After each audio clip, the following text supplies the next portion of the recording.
पता है क्यों लिखिया है? अज दे दिन 4 जुलाई सन 55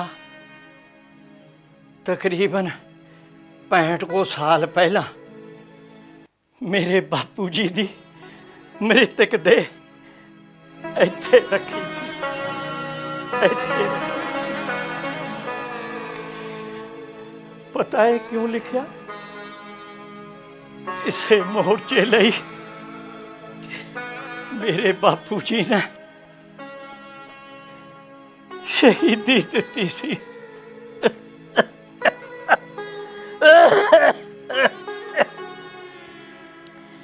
ते पुलिस दी गोली उन्हां दे लगी सी ते मैं बापू जी दे नाल सी ते मेरी बेबे मेरियां दोहे भैणां वो भी साडे नाल सी। बहुत कट सी, बहुत कट सी दरबार साहब ते मंजी साहब अस्थान ते मास्टर तारा सिंह जी स्टेज ते पंजाबी सूबा जिंदाबाद दे नारे ला रहे सी ते नारियां नाल असमान गूंज रहा सी ते वो गूंज अज भी मेरे कन्नां च गूंज रही है, मेरे कन्नां च गूंज रही है।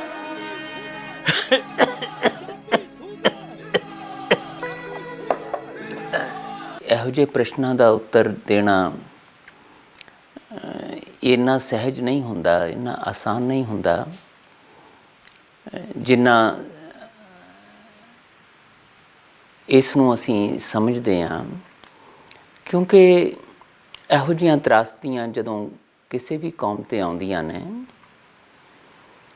ਤਾਂ ਉੱਥੇ ਖਿੱਤਿਆਂ ਨੂੰ, ਇਲਾਕਿਆਂ ਨੂੰ ਦੇਖ ਕੇ ਇਹਨਾਂ ਪ੍ਰਸ਼ਨਾਂ ਦੀ ਚਰਚਾ ਕਰਨੀ ਮੈਨੂੰ ਨਹੀਂ ਲੱਗਦਾ ਹੁੰਦਾ ਵੀ ਇਹ ਵਾਜਬ ਹੈ।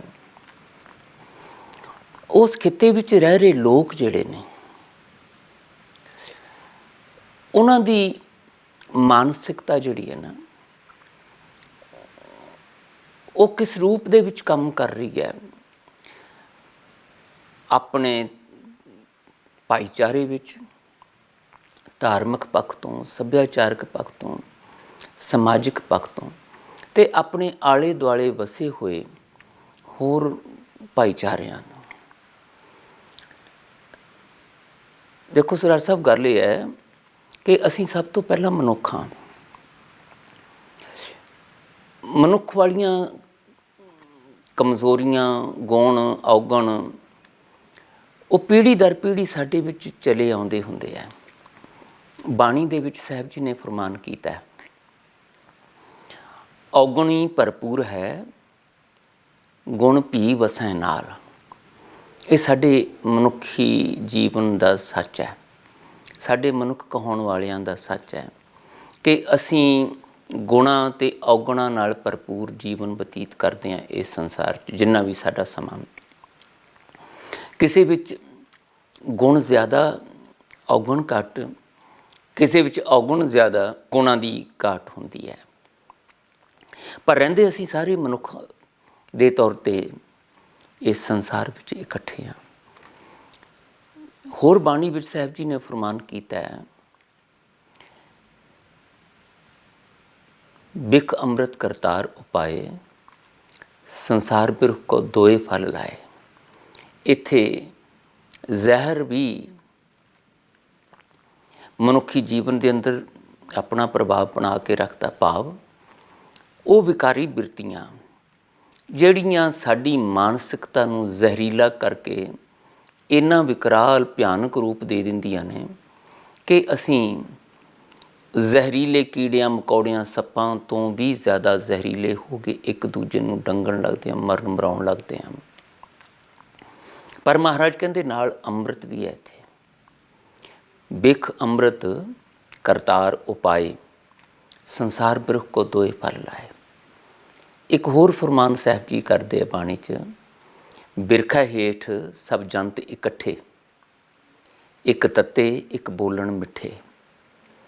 ਇਹ ਕਰਤਾ ਪੁਰਖ ਵਾਹਿਗੁਰੂ ਜੀ ਦਾ ਇੱਕ ਬਿਸਮਾਦੀ ਵਰਤਾਰਾ ਹੈ ਸਾਡੇ ਮਨੁੱਖ ਕਹਾਉਣ ਵਾਲਿਆਂ ਦੇ ਇਸ ਮਨੁੱਖੀ ਸਮਾਜ ਵਿੱਚ। ਇਸ ਮਾਨਸਿਕਤਾ ਵਿੱਚੋਂ ਹੀ ਸੱਭਿਆਚਾਰ ਬਣਦੇ ਨੇ, ਇਸ ਮਾਨਸਿਕਤਾ ਵਿੱਚੋਂ ਹੀ ਭਾਈਚਾਰੇ ਬਣਦੇ ਹੈ, ਇਸ ਮਾਨਸਿਕਤਾ ਵਿੱਚੋਂ ਹੀ ਮਹਾਂਪੁਰਸ਼ ਆਉਂਦੇ ਨੇ ਅਤੇ ਸਾਡੇ ਅੰਦਰ ਪੈਦਾ ਹੋਈਆਂ ਉਹ ਵਿਕਾਰੀ ਜ਼ਹਿਰੀਲੀਆਂ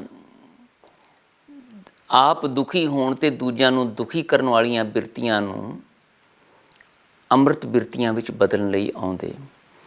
ਉਹ ਆਪਣੇ ਜੀਵਨ ਦੇ ਰੂਹਾਨੀ ਅਨੁਭਵ, ਰੂਹਾਨੀ ਘਾਲਣਾ ਦੇ ਰਾਹੀਂ ਕੁਝ ਐਸੇ ਉਪਦੇਸ਼ ਦਿੰਦੇ ਨੇ ਜਿਨ੍ਹਾਂ ਦੇ ਆਧਾਰ 'ਤੇ ਕੋਈ ਵੀ ਮਨੁੱਖ ਆਪਣੇ ਜੀਵਨ ਨੂੰ ਇਸ ਵਿਕਾਰੀ ਜ਼ਹਿਰੀਲੇ ਬੇਸੰਜਮੇਪਣ ਤੋਂ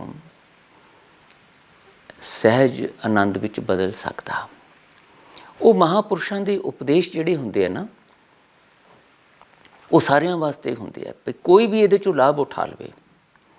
ਪਰ ਹੁੰਦਾ ਇਹ ਹੈ ਕਿ ਮਨੁੱਖੀ ਮਾਨਸਿਕਤਾ ਮਹਾਂਪੁਰਖਾਂ ਦੇ ਬਚਨਾਂ ਨੂੰ ਵੀ ਆਪਣੀਆਂ ਖੁਦਗਰਜ਼ੀਆਂ ਬੇਸੰਜਮੇਪਣ ਕਰਕੇ ਇੱਕ ਅਜੀਬੋ ਕਿਸਮ ਦਾ ਇਹੋ ਜਿਹਾ ਰੂਪ ਦੇ ਲੈਂਦੀਆਂ ਕਿ ਉਹ ਉਪਦੇਸ਼ ਜਿਹੜੇ ਸਾਡੀ ਜੀਵਨ ਵਿੱਚ ਧਰਮ ਕਹਾਉਂਦੇ ਨੇ, ਉਹ ਧਰਮ ਨੂੰ ਵੀ ਅਸੀਂ ਅਧਰਮ ਬਣਾ ਦਿੰਦੇ ਹਾਂ। ਉਹ ਧਰਮ ਵੀ ਜਿਹੜਾ ਨਾ, ਬਜਾਏ ਸਾਡਾ ਭਲਾ ਕਰਨ ਦੇ, ਸਾਡੇ ਰਾਹੀਂ ਉਹ ਧਰਮ ਦਾ ਇਹੋ ਜਿਹਾ ਰੂਪ ਬਣਾ ਦਿੱਤਾ ਜਾਂਦਾ ਹੈ ਕਿ ਉਹ ਹੀ ਮਨੁੱਖ ਦੇ ਲਈ ਮਨੁੱਖ ਦਾ ਕਾਤਲ ਬਣਨ 'ਚ ਰੋਲ ਅਦਾ ਕਰਨਾ ਚਾਹੀਦਾ। 47 ਤੋਂ ਬਾਅਦ ਭਾਰਤੀ ਹਾਕਮਾਂ ਨੇ ਸਿੱਖਾਂ ਨਾਲ ਮਤਰੇਈ ਮਾਂ ਵਾਲਾ ਸਲੂਕ ਕਰਨਾ ਆਰੰਭ ਕਰ ਦਿੱਤਾ। ਪਤਾ ਨਹੀਂ ਕੀ ਕਹਿੰਦੇ ਸੀ, ਕਦੇ ਅਛੂਤ ਕਹਿੰਦੇ ਸੀ ਤੇ ਕਦੇ ਲੁਟੇਰੇ ਦੱਸਦੇ ਸੀ। ਜਦੋਂ ਸੰਨ 47 ਦੀ ਆਪਾਂ ਗੱਲ ਕਰਦੇ ਹਾਂ ਨਾ, ਉਹ ਬਾਹਰੋਂ ਤੇ ਕੁਝ ਹੋਰ ਕਾਰਨ ਨਜ਼ਰ ਆਉਂਦੇ ਨੇ, ਪਰ ਅੰਦਰ ਜਿਹੜੇ ਕਾਰਨ ਪਏ ਨੇ ਨਾ, ਉਹ ਇਸ ਮਾਨਸਿਕਤਾ ਨਾਲ ਜੁੜੇ ਹੈ।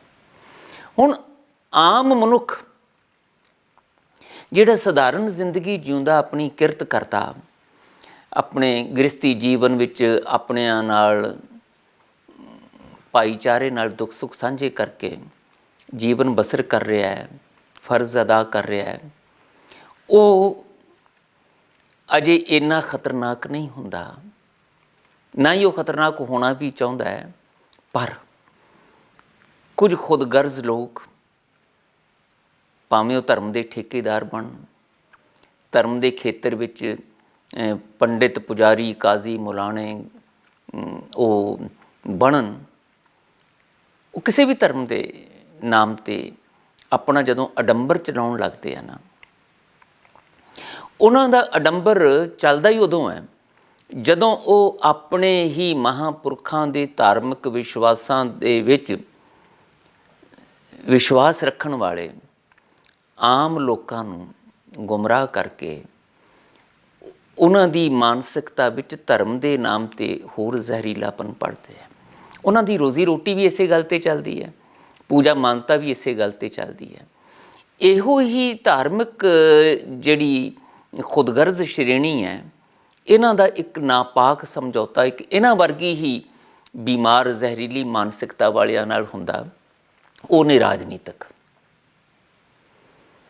ਜਿਹੜੇ ਬਿਲਕੁਲ ਇਸੇ ਤਰੀਕੇ ਦੀ ਖੁਦਗਰਜ਼ੀ, ਮੌਕਾ ਪ੍ਰਸਤੀ ਦੇ ਵਿੱਚ ਆਪਣੀ ਹੋਂਦ ਨੂੰ ਬਰਕਰਾਰ ਰੱਖਣ ਲਈ ਇੱਕ ਗੁੰਮਰਾਹਕੁਨ ਰਸਤਾ ਅਖਤਿਆਰ ਕਰਦੇ ਹੈ, ਜਿਹਦੇ ਰਾਹੀਂ ਉਹਨਾਂ ਨੇ ਆਮ ਲੋਕਾਂ ਦਾ ਸ਼ੋਸ਼ਣ ਕਰਨਾ ਹੁੰਦਾ, ਆਮ ਲੋਕਾਂ ਨੂੰ ਵਰਗਲਾ ਕੇ, ਭੜਕਾ ਕੇ ਉਹਨਾਂ ਕੋਲੋਂ ਉਹ ਕੁਝ ਕਰਾਉਣਾ ਹੁੰਦਾ ਜਿਹੜਾ ਉਹ ਆਮ ਲੋਕਾਂ ਦੇ ਤੇ ਹਿੱਤ ਵਿੱਚ ਨਹੀਂ ਹੁੰਦਾ, ਪਰ ਰਾਜਨੀਤਿਕ ਦੇ ਹਿੱਤ ਵਿੱਚ ਹੁੰਦਾ। ਇਹੀ ਗੱਲ ਉਹ ਅਖੌਤੀ ਧਾਰਮਿਕ ਸ਼੍ਰੇਣੀ ਕਰਦੀ ਹੈ। ਇਹ ਹਮੇਸ਼ਾ ਹੀ ਚੱਲਿਆ ਆਇਆ। ਮਨੁੱਖੀ ਸਮਾਜ ਦੀ ਹੋਂਦ ਤੋਂ ਹੀ, ਜਦੋਂ ਦਾ ਮਨੁੱਖੀ ਇਤਿਹਾਸ ਸਾਂਭਿਆ ਜਾਣ ਲੱਗਿਆ, ਉਸ ਇਤਿਹਾਸ ਵਿੱਚ ਇਹ ਵਰਤਾਰਾ ਸਾਨੂੰ ਦੇਖਣ ਨੂੰ ਮਿਲਦਾ ਹੈ। ਔਰ ਉਸ ਵਰਤਾਰੇ ਦੇ ਕਾਰਨ ਦੁਖੀ ਹੋਈ ਜਨਤਾ ਦੇ ਵਿੱਚ ਅੰਮ੍ਰਿਤ ਵਾਲੀ ਬਿਰਤੀ ਦੇ ਮਹਾਂਪੁਰਸ਼ ਉਸ ਵਰਤਾਰੇ ਨੂੰ ਰੋਕਣ ਲਈ ਯਤਨ ਕਰਦੇ। ਇੱਥੋਂ ਤੱਕ ਕਿ ਉਹਨਾਂ ਨੂੰ ਆਪਣੀ ਕੀਮਤ ਵੀ ਦੇਣੀ ਪੈਂਦੀ, ਜੀਵਨ ਦੀ ਬਲੀਦਾਨ ਦੇਣੇ ਪੈਂਦੇ, ਬਹੁਤ ਕੁਛ ਉਹਨਾਂ ਨੂੰ ਝੱਲਣਾ ਪੈਂਦਾ ਅਣਸੁਖਾਵਾਂ, ਪਰ ਫਿਰ ਵੀ ਉਹ ਯਤਨਸ਼ੀਲ ਹੁੰਦੇ ਨੇ ਪਰ ਉਪਕਾਰੀ ਬਿਰਤੀਆਂ ਦੇ ਅਧੀਨ ਕਿ ਇਸ ਸਮਾਜ ਦਾ ਆ ਜਿਹੜਾ ਅਣਸੁਖਾਵਾਂ ਪੱਖ ਹੈ ਇਹਨੂੰ ਠੱਲ ਪਾਈ ਜਾਵੇ। ਕੋਈ ਉਹਦੇ 'ਚੋਂ ਲਾਭ ਲੈ ਲੈਂਦਾ ਹੈ, ਕੋਈ ਉਹਨਾਂ ਦੇ ਆਖਿਆਂ ਨੂੰ ਵਪਾਰੀਕਰਨ ਕਰਕੇ ਆਪਣੀ ਪੂਜਾ ਮਾਨਤਾ ਦੇ ਲਈ ਵਰਤਣ ਲੱਗ ਜਾਂਦਾ ਹੈ। ਆਉਂਦਾ ਕੋਈ ਮਹਾਂਪੁਰਖ, ਕੋਈ ਗੱਲ ਕਰ ਜਾਂਦਾ ਸੰਸਾਰ ਦੇ ਪੱਲੇ ਲਈ, ਤੁਰ ਜਾਂਦਾ, ਪਿੱਛੋਂ ਇਸ ਤਰ੍ਹਾਂ ਦੇ ਵਰਤਾਰੇ ਚੱਲਦੇ ਰਹਿੰਦੇ। ਸੰਨ 47 ਦੇ ਵਿੱਚ ਵੀ ਇਹੀ ਕੁਝ ਹੋਇਆ। ਜਦੋਂ ਅਸੀਂ ਦੇਖਦੇ ਹਾਂ ਕਿ ਮਨੁੱਖ ਨੇ ਮਨੁੱਖ ਨੂੰ ਵੱਢਿਆ, ਕਤਲ ਕੀਤਾ, ਉਹ ਹਿੰਦੂ ਕਹਾਉਣ ਵਾਲੇ ਵੀ ਸੀ, ਸਿੱਖ ਕਹਾਉਣ ਵਾਲੇ ਵੀ ਸੀ ਤੇ ਮੁਸਲਮਾਨ ਕਹਾਉਣ ਵਾਲੇ ਸੀ। ਇਹ ਤਿੰਨੋਂ ਕੌਮਾਂ ਉੱਥੇ ਸੀਗੀਆਂ। ਉੱਧਰ ਵੀ ਸੀ ਜਿਹੜਾ ਅੱਜ ਪਾਕਿਸਤਾਨ ਕਿਹਾ ਜਾਣ ਵਾਲਾ ਇਲਾਕਾ, ਇੱਧਰ ਵੀ ਸੀ ਜਿਹੜਾ ਇਹ ਹਿੰਦੁਸਤਾਨ ਕਿਹਾ ਜਾਣ ਵਾਲਾ ਇਲਾਕਾ। ਇਹਨੂੰ ਖੇਤਰਾਂ ਦੇ ਨਾਮਾਂ ਨਾਲ ਜੋੜ ਕੇ ਨਾ ਦੇਖੀਏ, ਇਹਨੂੰ ਇੱਥੇ ਰਹਿਣ ਵਾਲੇ ਮਨੁੱਖਾਂ ਦੀ ਮਾਨਸਿਕਤਾ ਨਾਲ ਜਦੋਂ ਜੋੜ ਕੇ ਦੇਖਦੇ ਆ ਨਾ, ਤਾਂ ਫਿਰ ਹੋਰ ਤਰ੍ਹਾਂ ਦੇ ਭਿਆਨਕ ਕਰੂਪ ਸੱਚ ਸਾਹਮਣੇ ਆਉਂਦੇ ਆ।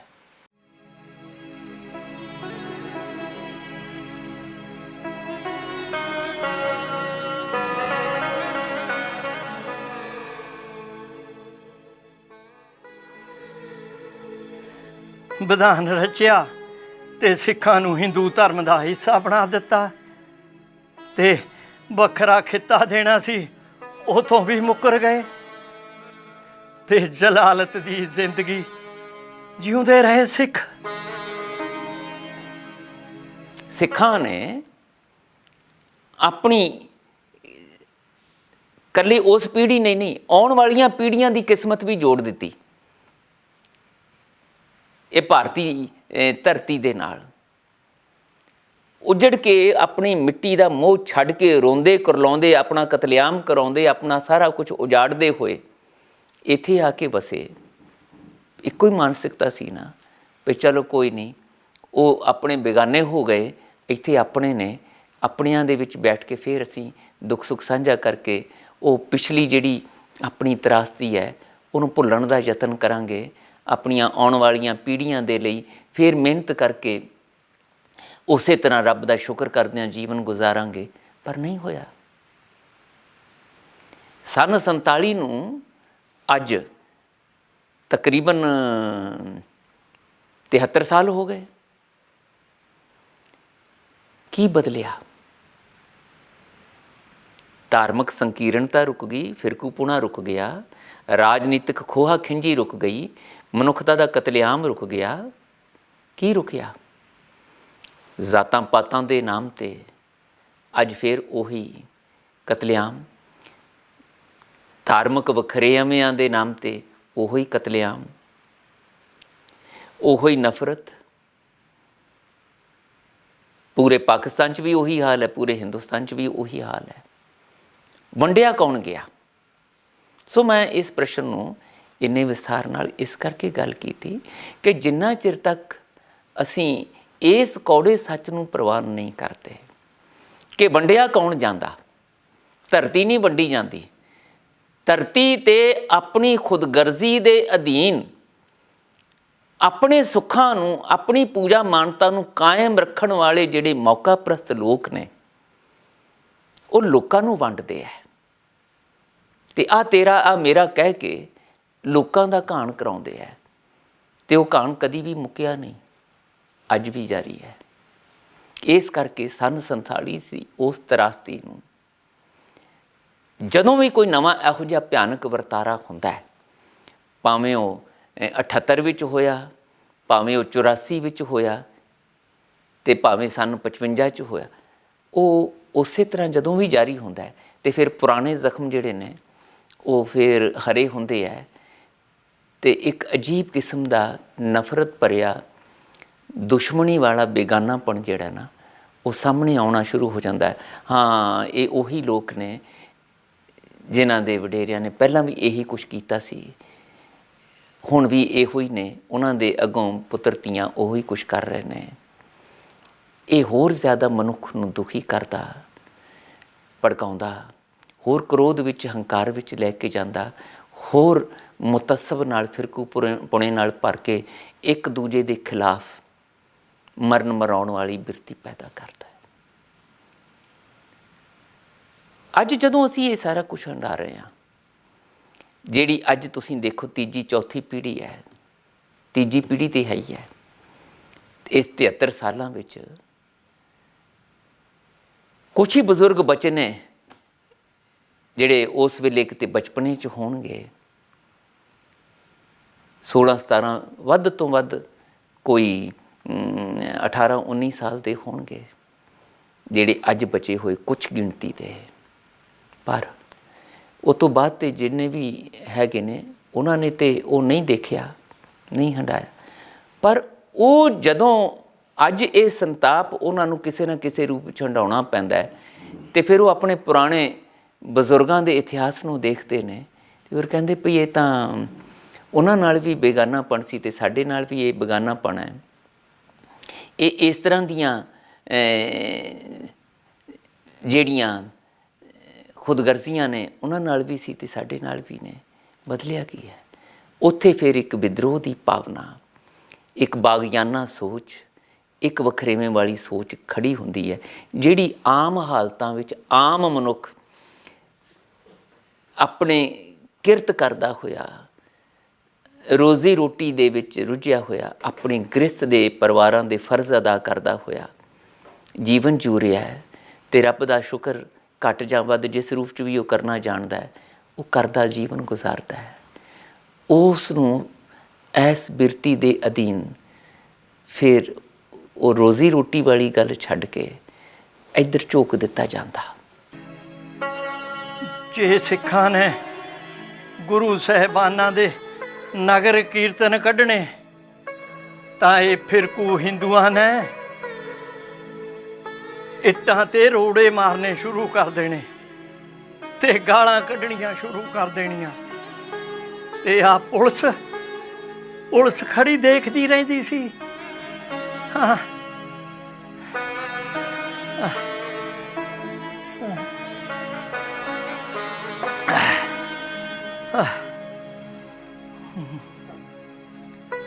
ਮਾਸਟਰ ਜੀ ਤੇ ਉਹਨਾਂ ਦੇ ਸਾਥੀ ਸਿੱਖਾਂ ਨੇ ਇਹਨਾਂ ਵਧੀਕੀਆਂ ਨੂੰ ਬਰਦਾਸ਼ਤ ਨਾ ਕੀਤਾ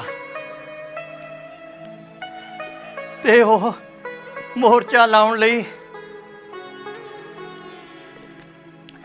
ਅੱਗੇ ਵਧਣ ਲੱਗੇ।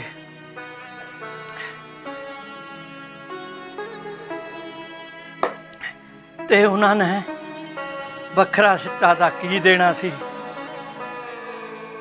ਤੇ ਉਹ ਛੋਟੀਆਂ ਛੋਟੀਆਂ ਮੰਗਾਂ ਨੂੰ ਵੀ ਠੁਕਰਾਉਣ ਲੱਗ ਪਏ। ਮੈਂ ਤੁਹਾਨੂੰ ਪਹਿਲਾਂ ਕਿਹਾ ਵੀ ਕੋਈ ਜਿਹੜਾ ਪ੍ਰਮਾਤਮਾ ਨੇ ਮਿੱਟੀ ਦਾ ਮੋਹ ਪਾਇਆ ਨਾ ਬੰਦੇ ਅੰਦਰ, ਕੋਈ ਨਹੀਂ ਆਪਣੀ ਜਨਮ ਭੂਮੀ ਨੂੰ ਛੱਡਣਾ ਚਾਹੁੰਦਾ। ਕੋਈ ਆਪਣੀ ਕਿਰਤ ਨੂੰ, ਜਿੱਥੇ ਉਹਨੇ ਜ਼ਿੰਦਗੀ ਦੀ ਘਾਲਣਾ ਘਾਲ ਕੇ ਖੂਨ ਪਸੀਨੇ ਦੀ ਕਮਾਈ ਨਾਲ ਆਪਣੇ ਰਹਿਣ ਬਸੇਰੇ ਬਣਾਏ ਹੋਣ, ਆਪਣੇ ਰੁਜ਼ਗਾਰ ਖੜੇ ਕੀਤੇ ਹੋਣ, ਆਪਣੀ ਧਰਤੀ ਮਾਂ ਨੂੰ ਖੇਤੀਬਾੜੀ ਦੇ ਵਿੱਚ ਆਪਣਾ ਅੰਨ ਪੈਦਾ ਕੀਤਾ ਹੋਵੇ, ਅੰਨਦਾਤਾ ਬਣ ਕੇ ਉਹ ਕੀਤਾ ਹੋਵੇ, ਉਹ ਕੋਈ ਵੀ ਨਹੀਂ ਚਾਹੁੰਦਾ ਹੁੰਦਾ ਕਿ ਹੱਸਦੀ ਰਸਦੀ ਵਸਦੀ ਜ਼ਿੰਦਗੀ ਛੱਡ ਕੇ ਮੈਂ ਬੇਗਾਨਿਆਂ ਵਾਂਗ ਉੱਥੇ ਚੱਲ ਜਾਵਾਂ ਜਿਹਦੇ ਨਾਲ ਮੇਰਾ ਕੋਈ ਵਾਹ ਵਾਸਤਾ ਨਹੀਂ ਹੈ। ਪਰ ਸਿੱਖਾਂ ਨੇ ਇਸ ਤਰ੍ਹਾਂ ਮਹਿਸੂਸ ਕੀਤਾ, ਸਿੱਖਾਂ ਨੇ ਕਿ ਸਿੱਖਾਂ ਦੇ ਆਗੂਆਂ ਨੇ, ਕਿ ਸ਼ਾਇਦ ਇੱਧਰ ਆ ਕੇ ਸਾਨੂੰ ਸੁਰੱਖਿਆ ਮਿਲ ਜਾਏਗੀ, ਮਾਣ ਤਾਣ ਮਿਲ ਜਾਏਗਾ, ਕਿਉਂਕਿ ਇੱਥੋਂ ਦੇ ਅਖੌਤੀ ਬਹੁ ਗਿਣਤੀ ਵਾਲੇ ਹਿੰਦੂ ਵਿਸ਼ਵਾਸ ਵਿੱਚ ਜੀਉਣ ਵਾਲੇ ਰਾਜਨੀਤਿਕ ਆਗੂਆਂ ਨੇ, ਗਾਂਧੀ ਵਰਗੇ, ਨਹਿਰੂ ਵਰਗੇ, ਪਟੇਲ ਵਰਗਿਆਂ ਨੇ ਆਖਿਆ ਵੀ ਨਹੀਂ, ਤੁਸੀਂ ਸਾਡੇ ਨਾਲ ਇੱਕ ਵਾਰੀ ਜੁੜ ਕੇ ਤੇ ਦੇਖੋ, ਇਸ ਧਰਤੀ ਦੇ ਖਿੱਤੇ ਵਿੱਚ ਆ ਕੇ ਤੇ ਦੇਖੋ, ਤੁਹਾਡੇ ਨਾਲ ਅਸੀਂ ਲਿਖਤੀ ਵਾਅਦੇ ਕਰਦੇ ਹਾਂ। ਲਿਖਤੀ ਵਾਅਦੇ ਕੀਤੇ ਕਿ ਤੁਹਾਨੂੰ ਇੱਕ ਇਹੋ ਜਿਹਾ ਖਿੱਤਾ ਦੇ ਦਿੱਤਾ ਜਾਵੇਗਾ ਜਿੱਥੇ ਸਾਰਾ ਸਿੱਖ ਭਾਈਚਾਰਾ ਧਾਰਮਿਕ ਪੱਖੋਂ, ਸਮਾਜਿਕ ਪੱਖੋਂ, ਸੱਭਿਆਚਾਰਕ ਪੱਖੋਂ, ਆਰਥਿਕ ਪੱਖੋਂ ਮਾਣ ਤਾਣ ਵਾਲੀ ਆਜ਼ਾਦ ਫਿਜ਼ਾ ਦੇ ਵਿੱਚ ਸਿਰ ਉੱਚਾ ਚੁੱਕ ਕੇ ਜ਼ਿੰਦਗੀ ਜਿਉ ਸਕੇਗਾ। ਲਿਖਤੀ ਵਾਅਦੇ ਕੀਤੇ, ਭਾਵੇਂ ਉਹ ਸਨ 46 ਦਾ ਹੀ ਕਾਂਗਰਸ ਦਾ ਸੰਮੇਲਨ ਸੀਗਾ, ਲਾਹੌਰ ਦਾ ਸੀ, ਭਾਵੇਂ ਉਹ ਜਿੱਥੇ ਵੀ ਹੋਇਆ, ਸਿੱਖਾਂ ਨੇ ਬਾਰ-ਬਾਰ ਆਪਣੇ ਕੌਮੀ ਭਾਈਚਾਰੇ ਦੀ ਗੱਲ ਜਿਹੜੀ ਹੈ, ਮਾਣ ਤਾਣ ਵਾਲੀ ਜ਼ਿੰਦਗੀ ਦੀ ਸੁਰੱਖਿਆ ਵਾਲੀ ਜਦੋਂ ਕੀਤੀ, ਤੇ ਉਹਨਾਂ ਨੇ ਆਖਿਆ ਕਿ ਅਸੀਂ ਵਚਨਬੱਧ ਹਾਂ। ਦੂਸਰੀ ਸੋਚ ਇਹ ਵੀ ਸੀ ਕਿ ਸਾਡੇ ਪੰਜੇ ਤਖਤ ਇੱਥੇ ਸੀ, ਬਹੁਤ ਸਾਰੇ ਗੁਰਧਾਮ ਵੀ ਇੱਥੇ ਸੀਗੇ। ਮੈਂ ਇਹਨੂੰ ਕੋਈ 2 ਦੂਣੀ 4 ਵਾਂਗ ਉਹ ਨਹੀਂ ਕਹਿ ਰਿਹਾ ਵੀ ਨਿਸ਼ਚਿਤ ਤੌਰ 'ਤੇ ਇੱਦਾਂ ਹੀ, ਪਰ ਕਿਉਂਕਿ ਅਰਦਾਸ 4 ਤਖਤਾਂ ਦੀ ਚੱਲਦੀ ਸੀ ਉਸ ਵੇਲੇ, ਬਾਅਦ 'ਚ 5ਵਾਂ ਤਖਤ ਹੋਇਆ। ਸਿੱਖਾਂ ਨੇ ਉਸ ਵੇਲੇ ਹੀ ਇਸ ਨੂੰ ਅਰਦਾਸ ਵਿੱਚ ਸ਼ਾਮਲ ਕਰ ਲਿਆ, ਰੋਜ਼ਾਨਾ ਦੀ ਅਰਦਾਸ ਵਿੱਚ। ਬਾਕੀ ਕੰਮ ਬਾਅਦ 'ਚ ਕਰਨੇ ਆ, ਪਹਿਲਾਂ ਇਹ ਮੰਗਣਾ ਸੱਚੇ ਪਾਤਸ਼ਾਹ ਜਿਨ੍ਹਾਂ ਗੁਰਧਾਮਾਂ ਨਾਲੋਂ ਸਾਨੂੰ ਵਿਛੋੜ ਦਿੱਤਾ ਗਿਆ ਹੈ, ਉਹਨਾਂ ਦੇ ਖੁੱਲ੍ਹੇ ਦਰਸ਼ਨ ਦੀਦਾਰ ਅਤੇ ਸੇਵਾ ਸੰਭਾਲ ਦਾ ਸਾਨੂੰ ਕੌਮ ਨੂੰ ਮੌਕਾ ਬਖਸ਼ੋ। ਇਹ ਸੋਚ ਪਈ ਸੀ ਕਿ ਇੱਧਰ ਸ਼ਾਇਦ ਅਸੀਂ ਆਪਣੇ ਤਖਤਾਂ ਨਾਲ ਜੁੜ ਕੇ, ਇਤਿਹਾਸਕ ਗੁਰਧਾਮਾਂ ਨਾਲ ਜੁੜ ਕੇ, ਅਤੇ ਇੱਥੇ ਇਸ ਜ਼ਰਖੇਜ਼ ਧਰਤੀ 'ਤੇ ਹੋਰ ਮਾਣ ਤਾਣ ਵਾਲੀ ਸੁਰੱਖਿਅਤ ਜ਼ਿੰਦਗੀ ਜੀਉ ਸਕਾਂਗੇ।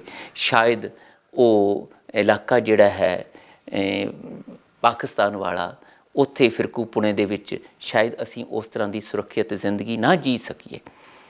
ਸਾਨੂੰ ਇਤਿਹਾਸ ਦੇ ਪੰਨਿਆਂ ਤੋਂ ਹੀ ਇਹ ਗੱਲ ਲੱਭਦੀ ਹੈ ਕਿ ਇਸ ਤਰ੍ਹਾਂ ਉਹਨਾਂ ਨੇ ਸੋਚਿਆ। ਹੁਣ ਉਹ ਗਲਤ ਸੋਚਿਆ ਕਿ ਠੀਕ ਸੋਚਿਆ, ਇਹਦੇ ਉੱਤੇ ਜਿੰਨਾ ਮਰਜ਼ੀ ਅਸੀਂ ਰਾਮ ਰੌਲਾ ਪਾਈ ਜਾਈਏ, ਇਹ ਤੇ ਜਿੰਨੇ ਬਹਿਸ ਵਾਸੇ ਕਰੀ ਜਾਈਏ, ਉਹਦਾ ਲਾਭ ਕੋਈ ਨਹੀਂ। ਉਹ ਤੇ ਬੀਤ ਚੁੱਕਿਆ ਹੈ, ਬੀਤਿਆ ਸਮਾਂ। ਇੰਨੀ ਕੁ ਗੱਲ ਜ਼ਰੂਰ ਚਰਚਾ ਵਿੱਚ ਲਿਆਂਦੀ ਜਾ ਸਕਦੀ ਹੈ ਕਿ ਜੇ ਉਸ ਵੇਲੇ ਦੇ ਆਗੂਆਂ ਕੋਲੋਂ ਨਾ ਸਮਝੀਆਂ ਹੋਈਆਂ, ਨਹੀਂ ਇੱਥੋਂ ਦੇ ਜਿਨ੍ਹਾਂ ਰਾਜਨੀਤਿਕਾਂ ਨੇ ਵਾਅਦੇ ਕੀਤੇ ਸੀ, ਉਹਨਾਂ ਦੀ ਉਸ ਅੰਦਰ ਦੀ ਖੁਦਗਰਜ਼ੀ ਵਾਲੀ, ਮੌਕਾ ਪ੍ਰਸਤੀ ਵਾਲੀ ਬਿਰਤੀ ਨੂੰ ਨਹੀਂ ਸਮਝ ਸਕੇ, ਪੂਰੀ ਤਰ੍ਹਾਂ ਨਹੀਂ ਭਾਂਪ ਸਕੇ, ਜਾਂ ਉਹਨਾਂ ਨੇ ਜਦੋਂ ਤੁਲਨਾ ਕੀਤੀ ਹੋਵੇਗੀ ਕਿ ਉੱਧਰ ਪਾਕਿਸਤਾਨ ਨਾਲ ਰਹਿਣਾ ਜ਼ਿਆਦਾ ਠੀਕ ਹੈ ਕਿ ਹਿੰਦੁਸਤਾਨ ਨਾਲ ਰਹਿਣਾ ਜ਼ਿਆਦਾ ਠੀਕ ਹੈ, ਅਤੇ ਉਹਨਾਂ ਨੂੰ ਲੱਗਿਆ ਹੋਵੇਗਾ ਕਿ ਕੰਪੈਰੇਟਿਵਲੀ ਇੱਧਰ ਜ਼ਿਆਦਾ ਠੀਕ ਹੈ, ਅਤੇ ਉਹਨਾਂ ਨੇ ਫੈਸਲੇ ਲੈ ਲਏ।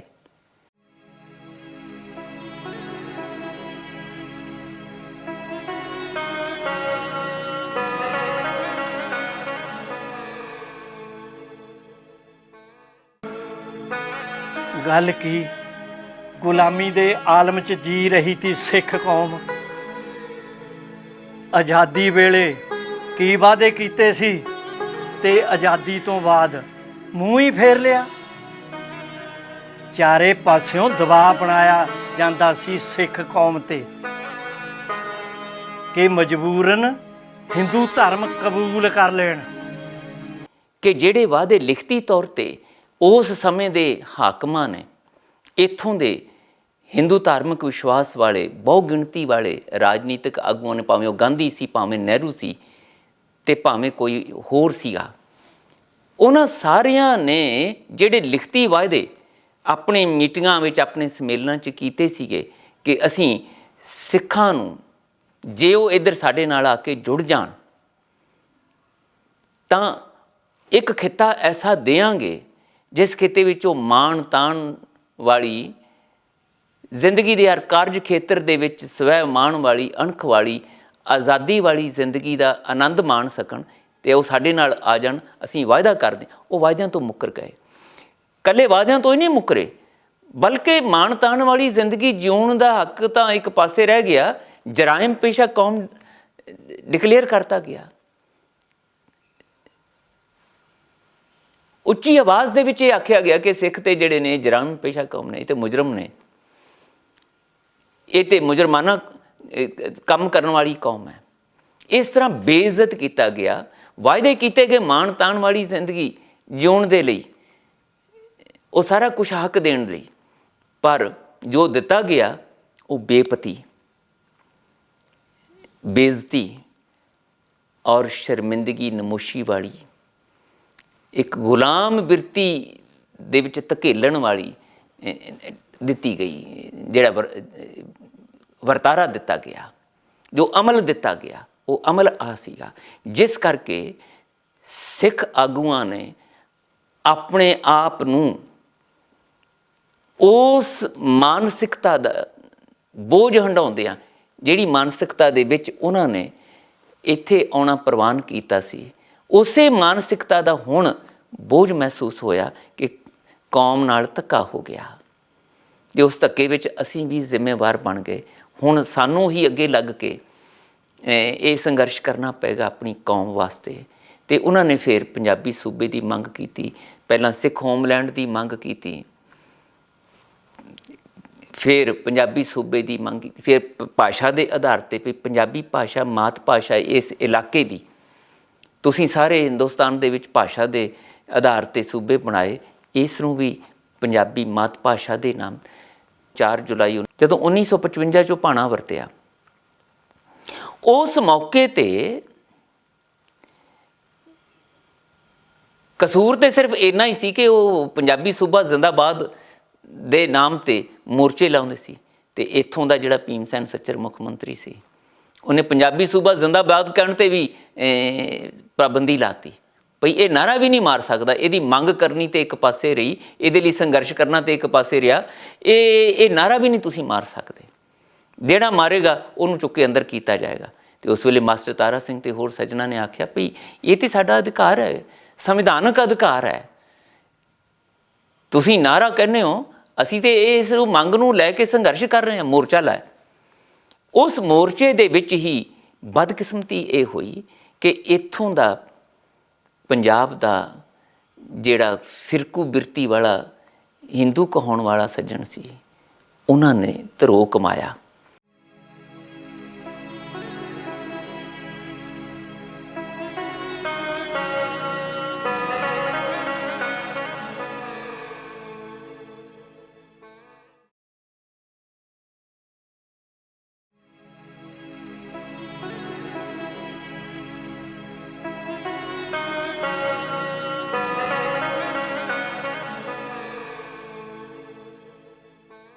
ਗੱਲ ਕਰਨ ਲੱਗਾ ਹਾਂ 1955 ਦਿਨ 4 ਜੁਲਾਈ ਦੀ, ਕਹਿੰਦਾ ਹੈ ਆਇਆ 1955 ਤੇ ਗਿਆ ਸਨ 47, ਵਾਦਾ ਇੱਕ ਨਾ ਸਰਕਾਰ ਨਿਭਾਇਆ ਜੀ, ਦਿੱਤਾ ਕਿਸੇ ਨਾ ਇੱਥੇ ਇਨਸਾਫ ਸਾਨੂੰ, ਹੱਲਾ ਦਰਬਾਰ ਸਾਹਿਬ ਤੇ ਸਗੋਂ ਕਰਵਾਇਆ ਜੀ। 4 ਜੁਲਾਈ ਵਾਲਾ ਦਿਨ ਹੈ 1955 ਨੂੰ ਸ੍ਰੀ ਦਰਬਾਰ ਸਾਹਿਬ ਤੇ ਨਾਲ ਦੀਵਾਨ ਗੁਰਦੁਆਰਾ ਮੰਜੀ ਸਾਹਿਬ ਦੇ ਹਾਲ ਵਿੱਚ ਜਦੋਂ ਪੰਜਾਬੀਆਂ ਨੇ ਪੰਜਾਬੀ ਮੋਰਚੇ ਦੇ ਸੰਬੰਧੀ ਸਾਰੇ ਸਿੱਖਾਂ ਨੇ ਮਿਲ ਕੇ ਮੋਰਚੇ ਧਰਨੇ ਲਾਏ, ਤੇ ਭਾਰਤੀ ਹਕੂਮਤ ਨੇ ਗੋਲੀਆਂ ਦੇ ਨਾਲ, ਪੁਲਿਸ ਦੇ ਨਾਲ ਤੇ ਫੌਜ ਦੇ ਨਾਲ ਸਾਰਾ ਮੇਲ ਮਿਲਾਪ ਕਰਕੇ ਨਿਰਦੋਸ਼ ਬੈਠੇ ਜਾਪ ਕਰਦੇ ਹੋਏ ਸਿੱਖਾਂ ਤੇ ਗੋਲੀਆਂ ਮਾਰ ਕੇ ਉਹਨਾਂ ਦੀਆਂ 94% ਕੁਰਬਾਨੀਆਂ ਦਾ ਸ਼ਿਲਾ ਤੇ ਤੋਹਫਾ ਨਜ਼ਰਾਨਾ ਗੋਲੀਆਂ ਦੇ ਵਿੱਚ ਐਉਂ ਦਿੱਤਾ ਜੀ। ਮੰਗਾ ਸਨ 47 ਦੀਆਂ ਫੁੱਲ ਸਭੇ, ਮੰਗਾ ਸਨ 47 ਦੀਆਂ ਫੁੱਲ ਸਭੇ, ਹੱਕ ਸਾਰੇ ਹੀ ਸਿੱਖਾਂ ਦੇ ਦਬਾ ਦਿੱਤੇ, ਹੱਕ ਸਾਰੇ ਹੀ ਸਿੱਖਾਂ ਦੇ ਦਬਾ ਦਿੱਤੇ।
ਬਾਪੂ ਦਾ ਤਾਂ ਕੋਈ ਯਾਦ ਨਹੀਂ।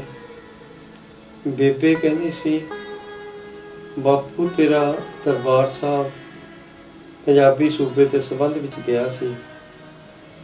ਪੁਲਿਸ ਨੇ ਸੱਟਾਂ ਮਾਰੀਆਂ, ਸੱਟਾਂ ਵੱਜੀਆਂ ਸੀ। ਬਾਪੂ ਜਹਾਨੋਂ ਟੁੱਟ ਗਿਆ। ਆਜ਼ਾਦੀ ਤੋਂ ਮਗਰੋਂ ਸਿੱਖਾਂ ਦੀ ਵਫਾਦਾਰੀ ਦਾ ਪਹਿਲਾ ਇਨਾਮ ਭਾਰਤੀ ਹਾਕਮਾਂ ਨੇ ਸਿੱਖ ਇੱਕ ਜ਼ਰਾਇਮ ਪੇਸ਼ਾ ਕੌਮ ਹੈ ਦਾ ਦੋਸ਼ਣ ਲਾ ਕੇ ਦਿੱਤਾ। ਪੰਜਾਬ ਦੇ ਸਰਕਾਰੀ ਮਹਿਕਮਿਆਂ ਵਿੱਚ 96% ਹਿੰਦੂ ਅਫਸਰਾਂ ਦੀ ਭਰਤੀ ਸੀ ਤੇ 72% ਤੋਂ ਤਾਂ ਘੱਟ ਕਿਤੇ ਵੀ ਨਹੀਂ ਸਨ। ਸਿੱਖਾਂ ਦੀ ਸਭ ਤੋਂ ਪਹਿਲੀ ਜਦੋਜਹਿਦ ਅਖੌਤੀ ਅਛੂਤ ਸਿੱਖਾਂ ਨੂੰ ਹਿੰਦੂ ਅਛੂਤਾਂ ਵਾਲੇ ਹੱਕ ਨਾ ਦੇਣ ਦੇ ਖਿਲਾਫ ਸੀ। ਸਿੱਖ ਕਦੀ ਅਛੂਤ ਨਹੀਂ ਹੁੰਦਾ। ਗੁਰੂ ਗੋਬਿੰਦ ਸਿੰਘ ਸਾਹਿਬ ਮਹਾਰਾਜ ਦਾ, ਗੁਰੂ ਨਾਨਕ ਪਾਤਸ਼ਾਹ ਦਾ ਨਾਮ ਲੇਵਾ ਗੁਰੂ ਗ੍ਰੰਥ ਸਾਹਿਬ ਨੂੰ ਮੰਨਣ ਵਾਲਾ ਕਦੀ ਅਛੂਤ ਨਹੀਂ ਹੁੰਦਾ। ਇਹ ਲਫ਼ਜ਼ ਹੀ ਆਪਣੇ ਆਪ 'ਚ ਇਤਰਾਜ਼ਯੋਗ ਹੈ। ਜਦੋਂ ਮੁੱਢੋਂ ਹੀ ਸਾਨੂੰ ਇਹ ਕਹਿ ਦਿੱਤਾ ਗਿਆ, ਜਾਣੋ ਜੋਤ ਨਾ ਪੁੱਛੋ ਜਾਤੀ, ਆਗੇ ਜਾਤ ਨਾ ਹੈ, ਜਾਂ ਜਾਤ ਕਾ ਗਰਵ ਨਾ ਕਰੋ, ਸਾਨੂੰ ਬਾਰ-ਬਾਰ ਇਹ ਆਖਿਆ ਵੀ ਨਹੀਂ,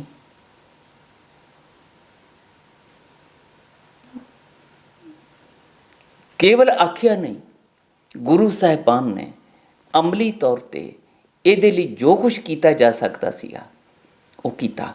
ਉਹ ਲੰਬਾ ਇਤਿਹਾਸ ਹੈ, ਉਹਨੂੰ ਦੁਹਰਾਉਣ ਦੀ ਲੋੜ ਨਹੀਂ। ਪਰ ਅੱਜ ਜਦੋਂ ਅਸੀਂ ਦੇਖਦੇ ਹਾਂ ਕਿ ਸੰਨ 47 ਤੋਂ ਬਾਅਦ ਰੋਜ਼ੀ ਰੋਟੀ ਦੀ ਲੋੜ ਸੀਗੀ, ਨੌਕਰੀਆਂ ਦੀ ਲੋੜ ਸੀ, ਤਾਂ ਉਸ ਦੇ ਵਿੱਚ ਸਿੱਖਾਂ ਨੇ ਇਸ ਨੂੰ ਪ੍ਰਵਾਨ ਕਰ ਲਿਆ, ਰਿਜ਼ਰਵੇਸ਼ਨ ਨੂੰ। ਉਹ ਰੋਜ਼ੀ ਰੋਟੀ ਵਾਸਤੇ ਪ੍ਰਵਾਨ ਕਰਨਾ ਆਪਣੀ ਜਗ੍ਹਾ 'ਤੇ ਵਿਚਾਰਨਯੋਗ ਗੱਲ ਹੋ ਸਕਦੀ ਹੈ, ਪਰ ਕੀ ਇਹ ਜਿਹੜਾ ਅਛੂਤਪੁਣਾ ਹੈ, ਇਹ ਵਖਰੇਵੇਂ ਜਿਹੜੇ ਨੇ, ਇਹ ਕੇਵਲ ਰੋਜ਼ੀ ਰੋਟੀ ਤੱਕ ਸੀਮਿਤ ਸੀ? ਕੌੜਾ ਸੱਚ ਇਹ ਹੈ ਕਿ ਨਹੀਂ, ਇਸ ਨੇ ਸਾਡੇ ਰੋਜ਼ਮर्रा ਦੇ ਧਾਰਮਿਕ ਜੀਵਨ ਦੇ ਵਿੱਚ ਕਿਤੇ ਜ਼ਿਆਦਾ ਇਸ ਨੂੰ ਪ੍ਰਭਾਵਿਤ ਕੀਤਾ ਹੈ। ਰੋਜ਼ੀ ਰੋਟੀ ਤੇ ਕਿਸੇ ਨੂੰ ਮਿਲੀ ਕਿ ਨਹੀਂ ਮਿਲੀ, ਉਹ ਤੇ ਗੱਲ ਪਿੱਛੇ ਰਹਿ ਗਈ, ਲੇਕਿਨ ਜੋ ਮਿਲਿਆ ਉਹ ਮਿਲਿਆ ਇੱਕ ਅਜੀਬ ਕਿਸਮ ਦਾ ਜ਼ਾਤ ਪਾਤ ਦੇ ਨਾਮ 'ਤੇ ਵਖਰੇਵਾਂ, ਨਫ਼ਰਤ ਤੇ ਪਾਟੋ-ਤਾੜ। ਗੁਰੂ ਗ੍ਰੰਥ ਸਾਹਿਬ ਦੇ ਨਾਮ 'ਤੇ ਜਿਹੜੇ ਇਕੱਠੇ ਹੋ ਕੇ ਆਪਣੇ ਲਈ ਹੀ ਨਹੀਂ, ਕੇਵਲ ਖਾਲਸਾ ਜੀ ਕੇ ਬੋਲ ਬਾਲੇ ਪੰਥ ਕੀ ਜੀਤ ਦੇ ਨਾਮ 'ਤੇ ਹੀ ਨਹੀਂ, ਸਮੁੱਚੀ ਮਾਨਵਤਾ ਦੇ ਭਲਾਈ ਲਈ, ਦੂਜਿਆਂ ਦੇ ਧਾਰਮਿਕ ਵਿਸ਼ਵਾਸ ਦੇ ਸੁਤੰਤਰਪੁਣੇ ਲਈ, ਉਹਨਾਂ ਦੇ ਸਵੈ-ਮਾਣ ਨੂੰ, ਧਾਰਮਿਕ ਵਿਸ਼ਵਾਸ ਨੂੰ ਬਰਕਰਾਰ ਰੱਖਣ ਲਈ, ਉਹਨਾਂ ਦੀਆਂ ਧੀਆਂ ਭੈਣਾਂ ਦੀ ਇੱਜ਼ਤ ਬਚਾਉਣ ਲਈ, ਗੁਰੂ ਕੇ ਕਹਾਉਣ ਵਾਲੇ, ਭਾਵੇਂ ਉਹ ਕਿਸੇ ਵੀ ਅਖੌਤੀ ਜ਼ਾਤ ਨਾਲ ਪਹਿਲਾਂ ਸੰਬੰਧ ਰੱਖਦਾ ਸੀ, ਗੁਰੂ ਕੇ ਬਣਨ ਤੋਂ ਬਾਅਦ, ਅੰਮ੍ਰਿਤਧਾਰੀ ਬਣਨ ਤੋਂ ਬਾਅਦ, ਉਹਨਾਂ ਨੇ ਉਹ ਸਭ ਵਖਰੇਵੇਂ ਭੁੱਲੇ, ਇਕੱਠੇ ਹੋ ਕੇ ਸਿਰ ਜੋੜ ਕੇ ਪਰਉਪਕਾਰੀ ਬਿਰਤੀਆਂ ਦੇ ਅਧੀਨ ਆਪਣੇ ਸੁੱਖ ਛੱਡੇ, ਘਰ-ਬਾਰ ਛੱਡੇ, ਪਰਿਵਾਰਾਂ ਦੇ ਉੱਤੇ ਦੁੱਖ ਮੁਸੀਬਤਾਂ ਚੱਲੀਆਂ, ਮਾਵਾਂ ਨੇ ਟੋਟੇ-ਟੋਟੇ ਕਰਵਾ ਕੇ ਗਲਾਂ 'ਚ ਹਾਰ ਪਵਾਏ। ਅੱਜ ਇਤਿਹਾਸ ਨੇ ਕਿਤੇ ਇਹ ਨਹੀਂ ਜ਼ਿਕਰ ਕੀਤਾ, ਜਦੋਂ ਅਸੀਂ ਕਹਿੰਦੇ ਤਿੰਨਾਂ ਸਿੰਘਾਂ ਸਿੰਘਣੀਆਂ ਦੀ ਕਮਾਈ ਦਾ ਧਿਆਨ ਧਰ ਕੇ ਬੋਲੋ ਜੀ ਵਾਹਿਗੁਰੂ, ਜਿਨ੍ਹਾਂ ਸਿੰਘਾਂ ਸਿੰਘਣੀਆਂ ਨੇ ਉਹਨਾਂ 'ਚ ਕੌਣ ਪਹਿਲਾਂ ਕਿਹੜੀ ਜ਼ਾਤ ਨਾਲ, ਕਿਹੜੀ ਗੋਤ ਨਾਲ ਸੰਬੰਧ ਰੱਖਦਾ ਸੀ, ਇਹ ਤਾਂ ਕਿਤੇ ਨਹੀਂ ਆਉਂਦਾ ਜ਼ਿਕਰ। ਅਤੇ ਫਿਰ ਜਦੋਂ ਅਸੀਂ ਕੇਵਲ ਰੋਜ਼ੀ ਰੋਟੀ ਦੇ ਨਾਮ 'ਤੇ ਗੱਲ ਕਰਦੇ ਹਾਂ, ਉਹ ਠੀਕ ਸੀ ਜੇ ਹੋ ਜਾਂਦੀ ਤਾਂ, ਪਰ ਉਹ ਵੀ ਤਾਂ ਹੋਈ ਨਹੀਂ, ਉਹਦੀ ਜਗ੍ਹਾ 'ਤੇ ਉਲਟਾ ਆ ਹੋ ਗਿਆ ਕਿ ਮਨੁੱਖਤਾ ਦੇ, ਮਨੁੱਖੀ ਸਮਾਜ ਦੇ ਵਿੱਚ ਫਿਰ ਵੰਡੀਆਂ ਪਾ ਕੇ ਇੱਕ ਦੂਜੇ ਦਾ ਕਤਲੇਆਮ ਕਰਨ, ਇੱਕ ਦੂਜੇ ਨੂੰ ਬੇਪਤ ਕਰਨ, ਇੱਕ ਦੂਜੇ ਦੀਆਂ ਧੀਆਂ ਭੈਣਾਂ ਨੂੰ ਬੇਪਤ ਕਰਨ ਵਾਲੇ ਪਾਸੇ ਫਿਰ ਮਨੁੱਖੀ ਸਮਾਜ ਨੂੰ ਤੋੜ ਦਿੱਤਾ, ਔਰ ਉਹ ਵਰਤਾਰਾ ਘਟਿਆ ਨਹੀਂ, ਕਿਸੇ ਤਰ੍ਹਾਂ ਵੀ ਵਾਧਾ ਨਜ਼ਰ ਆ ਰਿਹਾ। ਜਦੋਂ ਭਾਰਤੀ ਹਾਕਮਾਂ ਦੀਆਂ ਵਧੀਕੀਆਂ ਵੱਧਦੀਆਂ ਗਈਆਂ ਤਾਂ ਸਿੱਖਾਂ ਨੇ ਮਾਸਟਰ ਤਾਰਾ ਸਿੰਘ ਤੇ ਸ਼੍ਰੋਮਣੀ ਅਕਾਲੀ ਦਲ ਉਹਨਾਂ ਦੀ ਅਗਵਾਈ ਵਿੱਚ ਪੰਜਾਬੀ ਸੂਬੇ ਲਈ ਮੋਰਚੇ ਲਾਉਣੇ ਸ਼ੁਰੂ ਕਰ ਦਿੱਤੇ। 4 ਜੁਲਾਈ 1955 ਵਾਲੇ ਦਿਨ ਮੰਜੀ ਸਾਹਿਬ ਦੀਵਾਨ ਹਾਲ ਦੇ ਅਸਥਾਨ ਤੇ ਇਕੱਤਰ ਹੋਏ ਲੱਖਾਂ ਸਿੱਖਾਂ ਦੇ ਪੰਜਾਬੀ ਸੂਬਾ ਜਿੰਦਾਬਾਦ ਦੇ ਨਾਅਰਿਆਂ ਨਾਲ ਅਸਮਾਨ ਗੂੰਜ ਉੱਠਿਆ ਸੀ। ਇਸ ਕੁੰਭ ਵਿੱਚ ਪਰਿਵਾਰਾਂ ਦੇ ਪਰਿਵਾਰ ਸ਼ਾਮਲ ਹੋਏ। ਇਸ ਇਕੱਠ ਦੀ ਆਵਾਜ਼ ਨੂੰ ਕੁਚਲਣ ਲਈ ਜਲੰਧਰ ਦੇ DIG ਅਸ਼ਵਨੀ ਕੁਮਾਰ ਦੀ ਅਗਵਾਈ ਵਿੱਚ ਪੰਜਾਬ ਪੁਲਿਸ ਨੇ ਦਰਬਾਰ ਸਾਹਿਬ ਤੇ ਹਮਲਾ ਕਰ ਦਿੱਤਾ। ਦਰਬਾਰ ਸਾਹਿਬ ਸਿੱਖਾਂ ਲਈ ਮੁੱਢ ਕਦੀਮ ਤੋਂ ਆਸਥਾ ਅਤੇ ਸ਼ਕਤੀ ਦਾ ਸੋਮਾ ਰਿਹਾ ਹੈ।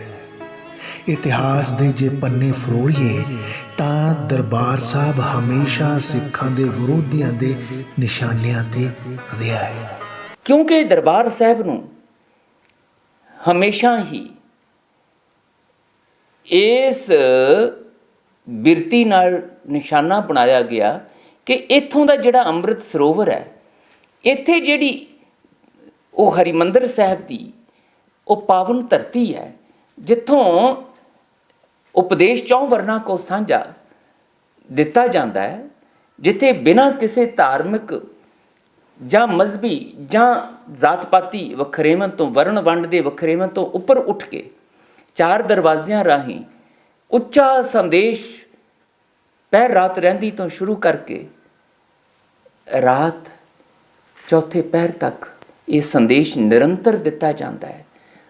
ਔਰ ਹਰ ਮਨੁੱਖ ਜਿਹੜਾ ਇਸ ਧਰਤੀ ਦੇ ਉੱਤੇ ਰਹਿ ਰਿਹਾ ਹੈ, ਉਹ ਜੀਵ ਜੰਤੂਆਂ ਦਾ, ਬਨਸਪਤੀ ਦਾ, ਪੌਣ ਪਾਣੀ ਦਾ ਰਖਵਾਲਾ ਭਾਈਵਾਲ ਬਣ ਕੇ ਦੁੱਖ ਸੁੱਖ ਦਾ ਉਹ ਜੀਵੇ। ਇਹ ਸੰਦੇਸ਼ ਉੱਥੋਂ ਦਿੱਤਾ ਜਾਂਦਾ, ਉੱਥੋਂ ਤੇ ਇਹ ਸੰਦੇਸ਼ ਜਾਂਦਾ ਕਿ ਇੱਥੇ ਤੇ ਸੱਚੇ ਪਾਤਸ਼ਾਹ ਅਸੀਂ ਮਨੁੱਖ ਹੀ ਨਹੀਂ, ਸਾਰਾ ਪੌਣ ਪਾਣੀ, ਬਨਸਪਤੀ, ਜੀਵ ਜੰਤੂ ਸਾਰੇ ਤੁਧ ਨੂੰ ਗਾ ਰਹੇ ਨੇ। ਤੇ ਮਹਾਰਾਜ ਕਹਿੰਦੇ ਮੈਨੂੰ ਤੇ ਗਾਉਂਦਿਆਂ ਗਾਉਂਦਿਆਂ ਇਹ ਵਿਸ਼ਵ ਗਾਨ ਹੁੰਦਿਆਂ ਇਹ ਵੀ ਨਹੀਂ ਚੇਤਾ ਰਹਿੰਦਾ ਵੀ ਹੋਰ ਕਿਹੜੇ ਕਿਹੜੇ ਹੋਰ ਵੀ ਗਾ ਰਹੇ ਨੇ। ਹੋਰ ਕਿਤੇ ਗਾਵਨ ਸੇ ਮੈਂ ਚਿਤਨਾ ਆਵਨ ਨਾਨਕਿਆ ਵਿਚਾਰੇ। ਇਹ ਹਰਿਮੰਦਰ ਤੋਂ ਦਿੱਤਾ ਜਾਂਦਾ ਰਿਹਾ ਸੰਦੇਸ਼। ਉਸ ਧਰਤੀ ਦੇ ਵਿੱਚ ਕੋਈ ਐਸੀ ਮਕਨਾਤੀਸੀ ਕਸ਼ਿਸ਼ ਹੈ ਉਸ ਗੁਰਬਾਣੀ ਕਰਕੇ ਕਿ ਉਸ ਵਿੱਚੋਂ ਮਰਦੇ ਮਰਦੇ ਵੀ ਜੀਵਨ ਹਾਸਲ ਕਰਦੇ ਆਏ ਨੇ ਉਹ ਅਨੰਤ ਸਿੰਘ ਸਿੰਘਣੀਆਂ, ਜਿਨ੍ਹਾਂ ਦੀ ਕਮਾਈ ਦਾ ਧਿਆਨ ਧਰ ਕੇ ਬੋਲੋ ਜੀ ਵਾਹਿਗੁਰੂ ਅਸੀਂ ਰੋਜ਼ ਆਖਦੇ ਹਾਂ। ਉਹ ਦਰਬਾਰ ਸਾਹਿਬ ਇਸ ਕਰਕੇ ਗੈਰ ਸਿੱਖਾਂ ਨੂੰ ਅਖਰਦਾ ਰਿਹਾ ਕਿ ਇੱਥੋਂ ਮਿਲਦਾ ਇਹਨਾਂ ਨੂੰ ਉਹ ਸਾਰਾ ਕੁਝ ਜਿਹੜਾ ਫਿਰ ਇਹ ਸਾਡੇ ਮਜ਼ਹਬੀ ਜਨੂਨ ਦੇ, ਸਾਡੀ ਤੰਗ ਸੋਚਣੀ ਦੇ, ਸਾਡੀ ਰਾਜਨੀਤਿਕ ਮੌਕਾ ਪ੍ਰਸਤੀ ਖੁਦਗਰਜ਼ੀ ਦੇ ਖਿਲਾਫ ਲੜਨ ਦੇ ਲਈ ਇਹ ਮਜਬੂਰ ਕਰਦਾ, ਇਹਨਾਂ ਗੁਰਸਿੱਖਾਂ ਨੂੰ ਤਿਆਰ ਬਰ ਤਿਆਰ ਕਰਦਾ। ਇਹ ਸਭ ਕੁਝ ਆਪਣਾ ਤਿਆਗ ਕੇ ਵੀ ਗੁਰੂ ਦੇ ਨਾਮ 'ਤੇ, ਕੌਮ ਦੇ ਨਾਮ 'ਤੇ, ਮਨੁੱਖਤਾ ਦੇ ਨਾਮ 'ਤੇ ਆਪਣਾ ਲੇਖੇ ਲਾਉਣ ਨੂੰ ਤਿਆਰ ਹੋ ਜਾਂਦੇ ਆ। ਇਹ ਉਹ ਦਰਬਾਰ ਸਾਹਿਬ ਹੈ ਜਿੱਥੇ ਦੁਨੀਆ ਦੇ ਇਹਨਾਂ ਲੋਕਾਂ ਨੇ ਕੱਟੜ ਰਾਜਸੀ ਮੌਕਾ ਪ੍ਰਸਤ ਆਗੂਆਂ ਨੇ ਜਿਸ ਦਰਬਾਰ ਸਾਹਿਬ ਦੇ ਪ੍ਰਤੀ ਨਫ਼ਰਤ ਪੈਦਾ ਕਰਨ ਦੀ ਕੋਸ਼ਿਸ਼ ਕੀਤੀ, ਉਸ ਦਰਬਾਰ ਸਾਹਿਬ ਵਿੱਚ ਅੱਜ ਵੀ ਦੁਨੀਆ ਭਰ ਤੋਂ ਸ਼ਾਇਦ ਸਿੱਖ ਉਹਨੇ ਨਾ ਆਉਂਦੇ ਹੁਣ ਜਿਹਨੇ ਗੈਰ ਸਿੱਖ ਆਉਂਦੇ ਹੈ। ਅੱਜ ਵੀ ਉਸ ਧਰਤੀ ਦੀ ਉਸ ਵਿਸਮਾਦੀ ਸੁਚਮਤਾ ਦਾ ਆਨੰਦ ਮਾਣਨ ਲਈ ਦੁਨੀਆ ਭਰ ਤੋਂ ਉੱਥੇ ਲੋਕ ਆਉਂਦੇ। ਵਾਰੀ ਨਹੀਂ ਮਿਲਦੀ ਛੇਤੀ ਛੇਤੀ ਨਮਸਕਾਰ ਕਰਨ ਵਾਲਿਆਂ ਦੀ। ਉਹ ਲੋਕ ਕੀ ਸੋਚ ਕੇ ਆਉਂਦੇ ਆ ਉੱਥੇ? ਇਹਾਂ ਸੁਖ ਆਗੈ ਮੁਖ ਉਜਲ ਦਾ ਉੱਥੇ ਵਰਤਾਰਾ ਮਿਲਦਾ ਹੈ, ਉੱਥੇ ਸੱਚ ਪ੍ਰਗਟ ਹੁੰਦਾ ਹੈ। ਇਸ ਕਰਕੇ ਆਉਂਦੇ ਨੇ ਉੱਥੇ, ਭਾਵੇਂ ਉਹਨਾਂ ਨੂੰ ਘੰਟਿਆਂ ਬੱਧੀ ਇੰਤਜ਼ਾਰ ਕਰਨੀ ਪੈਂਦੀ ਹੋਵੇ, ਉਹ ਕਰਦੇ ਨੇ, ਪਰ ਅਕੀਦਤ ਲੈ ਕੇ ਆਉਂਦੇ ਹੈ, ਆਪਣੀਆਂ ਗਰਜ਼ਾਂ ਲੈ ਕੇ ਆਉਂਦੇ ਹੈ, ਆਪਣਾ ਪਰਿਵਾਰਾਂ ਦਾ ਭਲਾ ਮੰਗਣ ਦੀ ਸੁੱਖ ਲੈ ਕੇ ਆਉਂਦੇ ਹੈ, ਸੁਖਣਾ ਲੈ ਕੇ ਆਉਂਦੇ ਹੈ। ਇਹ ਦਰਬਾਰ ਸਾਹਿਬ ਦੀ ਆਹ ਕਸ਼ਿਸ਼ ਜਿਹੜੀ ਹੈ ਨਾ, ਇਹ ਅਖਰਦੀ ਹੈ ਇਹਨਾਂ ਨੂੰ। ਇਸ ਕਰਕੇ ਬਾਰ-ਬਾਰ ਦਰਬਾਰ ਸਾਹਿਬ ਨੂੰ ਬੇਪਤ ਕਰਨ ਦੀ ਉਹਨੂੰ ਮਲੀਆ ਮੇਟ ਕਰਨ ਦੀ ਸੋਚ ਇਹ ਮੌਕਾ ਪ੍ਰਸਤ ਕੱਟੜ ਅਖੌਤੀ ਧਾਰਮਿਕ ਆਗੂ ਤੇ ਅਖੌਤੀ ਰਾਜਸੀ ਆਗੂਆਂ ਦੇ ਅੰਦਰ ਚੱਲਦੀ ਰਹਿੰਦੀ ਹੈ।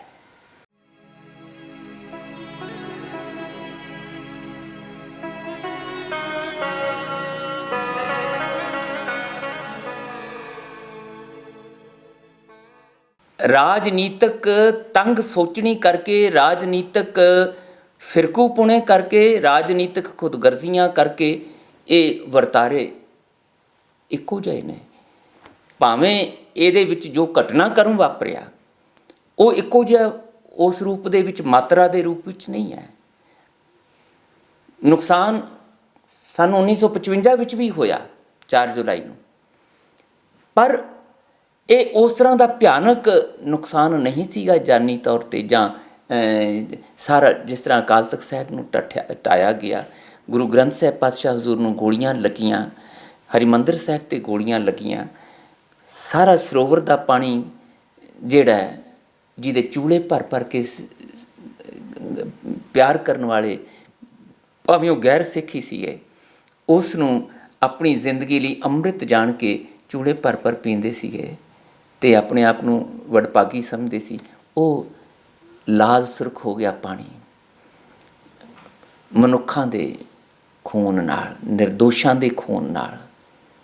ਖਾੜਕੂ ਤੇ ਗਿਣਤੀ ਦੇ ਸੀਗੇ, ਬਾਕੀ ਤੇ ਨਿਰਦੋਸ਼ ਸੰਗਤ ਸਿਰਫ ਉੱਥੇ ਉਹ ਚਰਨ ਧੂੜ ਲੈਣ ਆਈ ਹੋਈ ਸੀ ਗੁਰੂ ਅਰਜਨ ਦੇਵ ਪਾਤਸ਼ਾਹ ਦੇ ਗੁਰਪੁਰਬ 'ਤੇ, ਅਤੇ ਉਹ ਚੂੜੇ ਲੈਣ ਆਈ ਹੋਈ ਸੀਗੀ, ਪ੍ਰਸ਼ਾਦ ਲੈਣ ਆਈ ਹੋਈ ਸੀ, ਗੁਰੂ ਦੇ ਦਰ ਤੋਂ ਅਸੀਸਾਂ ਲੈਣ ਵਾਸਤੇ ਆਈ ਹੋਈ ਸੀ।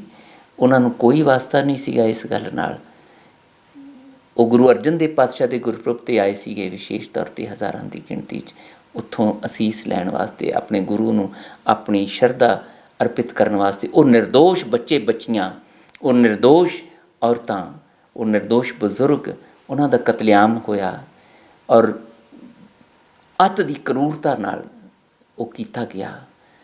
ਔਰ ਜਿਸ ਤਰ੍ਹਾਂ ਹਰਿਮੰਦਰ ਸਾਹਿਬ ਨੂੰ, ਅਕਾਲ ਤਖ਼ਤ ਸਾਹਿਬ ਨੂੰ ਬੇਪਤ ਕੀਤਾ ਗਿਆ, ਗੁਰੂ ਗ੍ਰੰਥ ਸਾਹਿਬ ਪਾਤਸ਼ਾਹ ਦੀ ਬੇਪਤੀ ਹੋਈ। ਸਾਡੀਆਂ ਹਜ਼ਾਰਾਂ ਜਿਹੜੀਆਂ ਉਹ ਅਨਮੋਲ ਪੁਸਤਕਾਂ ਸੀਗੀਆਂ, ਗੁਰੂ ਗ੍ਰੰਥ ਸਾਹਿਬ ਦੇ ਸਰੂਪ ਸੀ, ਹੋਰ ਵਡਮੁੱਲਾ ਖਜ਼ਾਨਾ ਸੀ, ਉਹ ਤਬਾਹ ਕਰ ਦਿੱਤਾ ਗਿਆ। ਤੋਸ਼ਾਖਾਨਾ ਜਿਹਦੇ ਵਿੱਚ ਸਾਡਾ ਅਨਮੋਲ ਵਡਮੁੱਲਾ ਵਿਰਸਾ ਪਿਆ ਸੀਗਾ, ਵਡਮੁੱਲੀਆਂ ਵਿਰਾਸਤਾਂ ਚੀਜ਼ਾਂ ਪਈਆਂ ਸੀ, ਉਹ ਤਬਾਹ ਕਰ ਦਿੱਤਾ ਗਿਆ।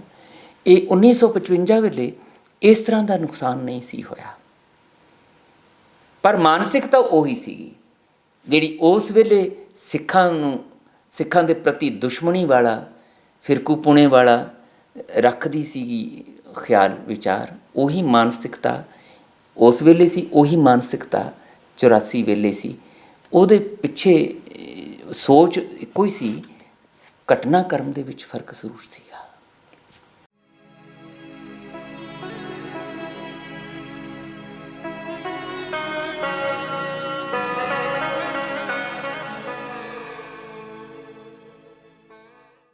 ਮਾਂ ਦੀ ਗੋਦ ਵਿੱਚ ਮਾਂ ਦਾ ਦੁੱਧ ਪੀਂਦਿਆਂ ਜਿਹੜੀ ਮਾਤ ਭਾਸ਼ਾ ਬੋਲਦੇ ਸੀ ਪੰਜਾਬੀ, ਉਸ ਤੋਂ ਮੁਨਕਰ ਹੋ ਕੇ ਇੱਕ ਲਹਿਰ ਚਲਾਈ ਕਿ ਸਾਰੇ ਹਿੰਦੂ ਜਿਹੜੇ ਨੇ ਉਹ ਆਪਣੀ ਮਾਤ ਭਾਸ਼ਾ ਪੰਜਾਬੀ ਨਾ ਲਿਖਾਉਣ, ਹਿੰਦੀ ਲਿਖਾਉਣ। ਆਪਣੀ ਮਾਂ ਦੇ ਦੁੱਧ ਨਾਲ ਧੋਖਾ ਕੀਤਾ, ਮਾਂ ਦੀ ਕੁੱਖ ਨਾਲ ਧੋਖਾ ਕੀਤਾ, ਔਰ ਇੱਕ ਵਿਰੋਧ ਵਿੱਚ ਮੋਰਚਾ ਲਾਇਆ, ਸੰਘਰਸ਼ ਛੇੜਿਆ ਕਿ ਅਸੀਂ ਵਿਰੋਧ ਕਰਦੇ ਹਾਂ ਸਿੱਖਾਂ ਦੀ ਇਸ ਮੰਗ ਦਾ। ਅਤੇ ਉਸ ਵਿਰੋਧ ਵਿੱਚ ਹੀ ਰਾਜਨੀਤਿਕਾਂ ਨੇ ਹੋਰ ਫਾਇਦੇ ਉਠਾਏ। ਜਿਹੜੇ ਅਖੌਤੀ ਧਾਰਮਿਕ ਆਗੂ ਸੀਗੇ ਉਹਨਾਂ ਨੂੰ ਵਿੱਚ ਲਿਆ ਕੇ ਖੜਾ ਕੀਤਾ ਗਿਆ। ਉਹਨਾਂ ਦੇ ਰਾਹੀਂ ਮਜ਼ਹਬੀ ਜਨੂੰਨ ਜਿਹੜਾ ਹੈ, ਧਾਰਮਿਕ ਕੱਟੜਪੁਣਾ, ਉਹਨੂੰ ਸ਼ਹਿ ਦਿੱਤੀ ਗਈ। ਇੱਥੇ ਅੰਮ੍ਰਿਤਸਰ ਦੇ ਵਿੱਚ ਸਿਗਟਾਂ, ਬੀੜੀਆਂ ਡਾਂਗਾਂ 'ਤੇ ਟੰਗ ਕੇ ਅਤੇ ਧਰਮ ਸਥਾਨਾਂ 'ਤੇ ਸੁੱਟਣ ਦਾ ਕੋਝਾ ਕੰਮ ਕੀਤਾ ਗਿਆ। ਇੱਕ ਦੂਜੇ ਦੇ ਖਿਲਾਫ ਕਤਲੇਆਮ ਵਾਲੇ ਹਾਲਾਤ ਬਣਾਤੇ ਗਏ, ਜਿੱਥੇ ਦੇਖਣਾ ਮਾਰ ਕੁਟਾਈ ਕਰਨੀ। ਉਹਦੇ ਵਿੱਚੋਂ ਸੰਘਰਸ਼ ਚੱਲਦਾ ਚੱਲਦਾ ਉਹ ਦਿਨ ਆਇਆ ਭਿਆਨਕ, ਜਦੋਂ ਫੌਜੀ ਦਸਤੇ, ਪੁਲਿਸ ਹਰਿਮੰਦਰ ਸਾਹਿਬ ਦੇ ਆਲੇ ਦੁਆਲੇ, ਦਰਬਾਰ ਸਾਹਿਬ ਦੇ ਆਲੇ ਦੁਆਲੇ ਘੇਰਾ ਪਾ ਕੇ ਅੰਦਰ ਵੜੀ ਜਿੱਥੋਂ ਮੋਰਚੇ ਦੇ ਵਿੱਚ ਸਿੰਘ ਜਾਂਦੇ ਸੀਗੇ। ਉਹ ਇਕੱਠੇ ਹੋਏ ਹੋਏ ਉੱਥੇ ਹਜ਼ਾਰਾਂ ਦੀ ਗਿਣਤੀ ਵਿੱਚ ਸਿੰਘ ਜਿਹੜੇ ਮੋਰਚੇ ਦੇ ਵਿੱਚ, ਪੰਜਾਬੀ ਸੂਬਾ ਮੋਰਚੇ ਦੇ ਵਿੱਚ ਗ੍ਰਿਫਤਾਰੀਆਂ ਦੇ ਰਹੇ ਸੀਗੇ, ਉਹਨਾਂ ਨੂੰ ਜਾ ਕੇ ਉਹਨਾਂ 'ਤੇ ਤਸ਼ੱਦਦ ਕੀਤਾ, ਗੋਲੀਆਂ ਚਲਾਈਆਂ, ਅਥਰੂ ਗੈਸ ਦੇ ਗੋਲੇ ਛੱਡੇ, ਜਿਹੜੇ ਕਿ ਹਰਿਮੰਦਰ ਸਾਹਿਬ ਦੇ ਸਰੋਵਰ ਵਿੱਚ ਵੀ ਜਾ ਕੇ ਡਿੱਗੇ। ਗੁਰੂ ਰਾਮਦਾਸ ਸੱਚੇ ਪਾਤਸ਼ਾਹ ਦਾ ਚਲਾਇਆ ਲੰਗਰ ਬੰਦ ਕਰਵਾਤਾ, ਭਾਂਡੇ ਤੱਕ ਚੁੱਕ ਕੇ ਲੈ ਗਏ, ਪਕੜ ਕੇ ਸਾਰਿਆਂ ਦੇ ਉੱਤੇ ਮੰਜੀ ਸਾਹਿਬ 'ਤੇ ਜਾ ਕੇ ਕਬਜ਼ਾ ਕਰ ਲਿਆ। ਇਹ ਮਜ਼ਹਬੀ ਜਨੂੰਨ ਸੀਗਾ। ਸਿੱਖਾਂ ਦੀ ਧਾਰਮਿਕ ਉਸ ਮਾਨਸਿਕਤਾ ਨੂੰ ਵੰਗਾਰਿਆ ਗਿਆ ਕਿ ਅਸੀਂ ਤੁਹਾਡੇ ਪੂਜਾ ਅਸਥਾਨ ਨੂੰ ਵੀ, ਜਿਹਨੂੰ ਤੁਸੀਂ ਸਮਝਦੇ ਹੋ ਕਿ ਇਹਦੇ ਵਰਗਾ ਅਸਥਾਨ ਦੁਨੀਆ 'ਚ ਕੋਈ, ਅਸੀਂ ਉਸ ਨੂੰ ਵੀ ਬੇਪਤ ਕਰਾਂਗੇ। ਅਤੇ ਬੇਪਤ ਕਰਨ ਦਾ ਕੋਝਾ ਯਤਨ ਕੀਤਾ ਗਿਆ। ਇਹ 4 ਜੁਲਾਈ 1955 ਦਾ ਇਤਿਹਾਸ ਹੈ, ਜਿਹੜਾ ਮਨੁੱਖਤਾ ਦੇ ਉੱਤੇ ਕਲੰਕ, ਮਨੁੱਖੀ ਮਾਨਸਿਕਤਾ ਦਾ ਉਹ ਘਿਨਾਉਣਾ ਪੱਖ, ਜਿਹੜਾ ਮੈਂ ਆਖਿਆ ਸੀ ਕਿ ਬਿਖ ਅੰਮ੍ਰਿਤ ਕਰਤਾਰੋ ਪਾਏ, ਉਹ ਬਿਖ ਜਿਹੜਾ ਸੀ ਨਾ ਮਨੁੱਖਤਾ ਦੀ ਉਸ ਬਿਮਾਰ ਮਾਨਸਿਕਤਾ ਵਿੱਚੋਂ ਨਿਕਲ ਕੇ ਸਾਹਮਣੇ ਆਇਆ ਅਤੇ ਉਸਨੇ ਉਹ ਆਪਣਾ ਜ਼ਹਿਰੀਲਾਪਨ ਉੱਥੇ ਦਿਖਾਇਆ।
ਪੰਜਾਬ ਦੇ ਮੁੱਖ ਮੰਤਰੀ ਭੀਮ ਸੈਨ ਸੱਚਰ ਨੇ ਪੰਜਾਬ ਪੁਲਿਸ ਨੂੰ ਹੁਕਮ ਜਾਰੀ ਕੀਤਾ ਕਿ ਸਿੱਖਾਂ ਦੇ ਇਸ ਇਕੱਠ 'ਤੇ ਕਾਰਵਾਈ ਕੀਤੀ ਜਾਵੇ।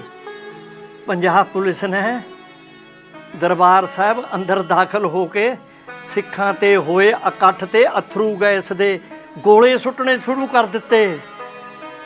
ਮਾਹੌਲ ਵਿਗੜ ਗਿਆ, ਜਿਸ ਨੂੰ ਕਾਬੂ ਕਰਨ ਲਈ ਪੰਜਾਬ ਪੁਲਿਸ ਨੇ ਗੋਲੀਆਂ ਚਲਾਉਣੀਆਂ ਸ਼ੁਰੂ ਕਰ ਦਿੱਤੀਆਂ। ਇਸ ਘਟਨਾ ਵਿੱਚ ਹਜ਼ਾਰਾਂ ਹੀ ਜ਼ਖਮੀ ਹੋਏ ਤੇ ਹਜ਼ਾਰਾਂ ਨੂੰ ਗ੍ਰਿਫਤਾਰ ਕਰਕੇ ਜੇਲ੍ਹੀਂ ਡੱਕ ਦਿੱਤਾ ਗਿਆ। ਚਾਰੇ ਪਾਸੇ ਲਹੂ ਹੀ ਲਹੂ ਵਹਿ ਰਿਹਾ ਸੀ ਤੇ ਸਿੱਖਾਂ ਨੂੰ, ਜ਼ਖਮੀ ਹੋਇਆਂ ਨੂੰ ਕੋਈ ਵੀ ਸਾਂਭਣ ਵਾਲਾ ਨਹੀਂ ਸੀ, ਕੋਈ ਵੀ ਸਾਂਭਣ ਵਾਲਾ ਨਹੀਂ ਸੀ। ਤੇ ਇਹਨਾਂ ਗੋਲੀ ਲੱਗਣ ਵਾਲਿਆਂ ਵਿੱਚ ਇੱਕ ਮੇਰਾ ਵੀ ਬਾਪੂ ਸੀ ਤੇ ਉਹ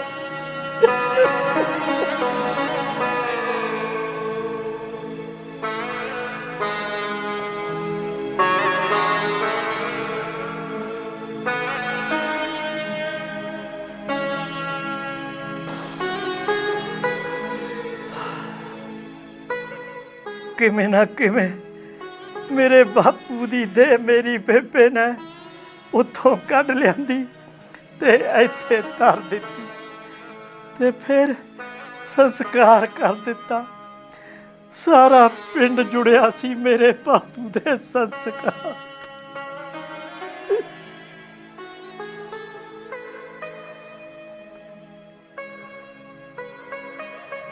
ਤੇ ਘਰ ਦਾ ਗੁਜ਼ਾਰਾ ਬਹੁਤ ਔਖਾ ਹੋ ਗਿਆ ਤੇ ਕੁਛ ਟਾਈਮ ਦੇ ਬਾਅਦ ਬੇਬੇ ਵੀ ਤੁਰ ਗਈ। ਅਸੀਂ ਅਨਾਥ ਹੋ ਗਏ ਤੇ ਮੇਰੀਆਂ ਦੋਨੇ ਭੈਣਾਂ ਨੂੰ ਅਨਾਥ ਆਸ਼ਰਮਾਂ ਲੈ ਗਏ ਤੇ ਮੈਂ ਸੀਰੀ ਰਲ ਗਿਆ।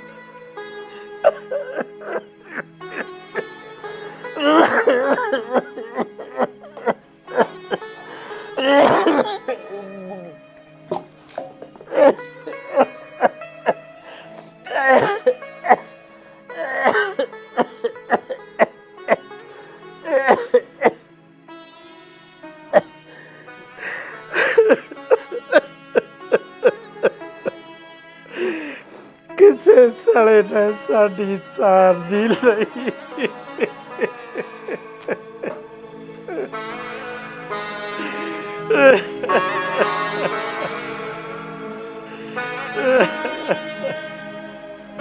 ਕੁਛ ਘਟ ਗਿਆ ਤੇ ਕੁਛ ਪਤਾ ਨਹੀਂ। ਹਾਲ ਆਜ਼ਾਦੀ ਦੇ ਪਰਵਾਨਿਆਂ ਦੇ ਪਰਿਵਾਰ ਦਾ।